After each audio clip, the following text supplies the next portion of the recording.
In this video, we will discuss solutions for questions from grade 11 chemistry chapter, some basic concepts of chemistry.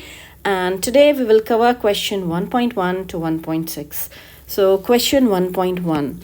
Calculate molar mass of the following. Three molecules are given and we have to find out the molar mass. So molar mass is the molecular mass expressed in grams per mole, or you can say molar mass is the mass of 1 mole of any substance when expressed in grams. So molecular mass is calculated as sum of atomic masses of all the elements of which are present in the given molecule. And in this table we have given atomic masses of different elements which we are going to use. So on the basis of this, molar mass of water is calculated as 2 times atomic mass of hydrogen plus atomic mass of oxygen, because we are having 2 hydrogen and 1 oxygen atom.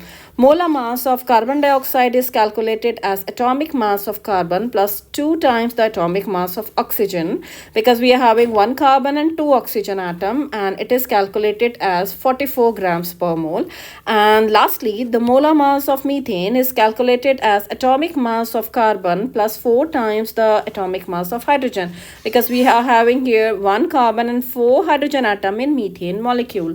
So it is calculated as 16 grams per mole. So answer for this question is 18 grams per mole, 44 grams per mole and 16 grams per mole for molar mass of water, carbon dioxide and methane respectively. Now come to the next question. 1.2. Calculate mass percent of different elements present in sodium sulfate. Mass percent of an element is the mass of that element in the given compound divided by molar mass of that compound, and it is multiplied by 100. Now, therefore, to find out mass percent, we need molar mass of the given compound. Therefore, molar mass is calculated as sum of atomic masses of all element in the given molecule. Therefore, molar mass of sodium sulfate will be 2 times the atomic mass of sodium, because we have 2 sodium atom plus atomic mass of sulfur plus 4 times the atomic mass of oxygen. You will get value 142 grams per mole. So, mass percent of sodium is calculated as mass of sodium in the compound, which is 46, because we are having 2 sodium atom and atomic mass of sodium is 23. It is divided by 142 multiplied by 100. You will get value 32.39%. Mass percent of sulfur will be calculated as 32 divided by 142 multiplied by 100. Here, mass of sulfur is taken as 32 because we have only 1 sulfur atom, and value will be 22.54%. And lastly, the mass of oxygen is calculated as 64 because we are having 4 oxygen atom and atomic mass of oxygen is 16. So 16 into 4 will be 64 divided by 142 multiplied by 100. You will get value 45.07%. So answer for this question is 32.39% as the mass percent of sodium, and 22.54% as the mass percent of sulfur, and 45.07% as the mass percent of oxygen. Question 1.3. Determine the empirical formula of an oxide of iron which has 69.9% iron and 30.1% dioxygen by mass. So these are the steps involved to find out the empirical formula of any compound. Very first step, in the question they will provide you mass percent. Therefore, mass percent you will convert in grams, and this is done by supposing that we have taken 100 gram of given compound. In the second step, you will find out the number of moles of each element, and we know that a number of moles is calculated as mass divided by molar mass. And in the third step, we will find out the molar ratio, and finally we'll find out the empirical formula by mentioning the number after the symbol of each element. Now, in this table, we have done all calculation for the given values. So, mass percent of iron is given as 69.9% and oxygen as 30.1%. We will convert this into mass in gram by supposing we have 100 grams of iron oxide. So, we have 69.9 grams of iron and 30.1 grams of oxygen in the given sample. Now, these are the atomic masses of the two elements. Therefore, number of moles is calculated as number of moles is equal to mass divided by the atomic mass. So, therefore, 69.9, that is mass of iron, divided by 55.85 as the atomic mass of iron, you will get value 1.25, and for oxygen you will get value 1.88. Now, after this, we will find out the simplest molar ratio by dividing each value with the smaller value. So, here smaller value is 1.25. Therefore, 1.25 divided by 1.25, you will get number 1. And 1.88 divided by 1.25, we will get value 1.5. Now, this simplest molar ratio will be converted to whole number molar ratio by multiplying each value obtained with a specific coefficient to get a whole number. So, for iron, we are getting whole number as 2, and for oxygen as 3 after multiplying both the values with 2. Therefore, empirical formula of the oxide will be Fe2 because we have calculated 2 for iron, and O3 because we have calculated 3 for oxygen. Question 1.4. Calculate amount of carbon dioxide that could be produced when 3 conditions are given, and you have to find out amount of carbon dioxide produced in each case. So, first condition, 1 mole of carbon is burnt in air.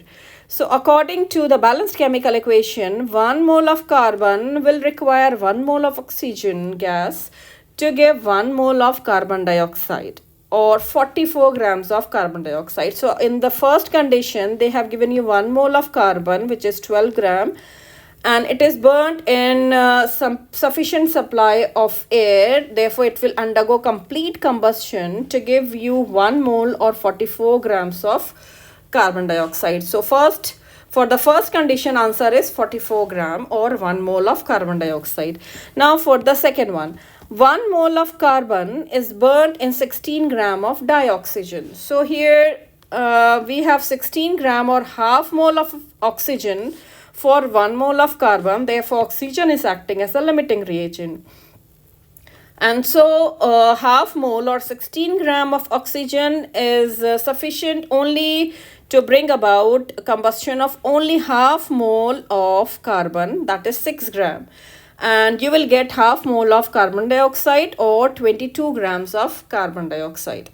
And in the last condition, also we are having oxygen as a limiting reagent. Therefore, half mole of oxygen will combine with only half mole of carbon to give you half mole or 22 gram of carbon dioxide. So, for first condition, answer is 44 gram or 1 mole of carbon dioxide, and for second and third condition, answer is 22 gram or half mole of carbon dioxide gas.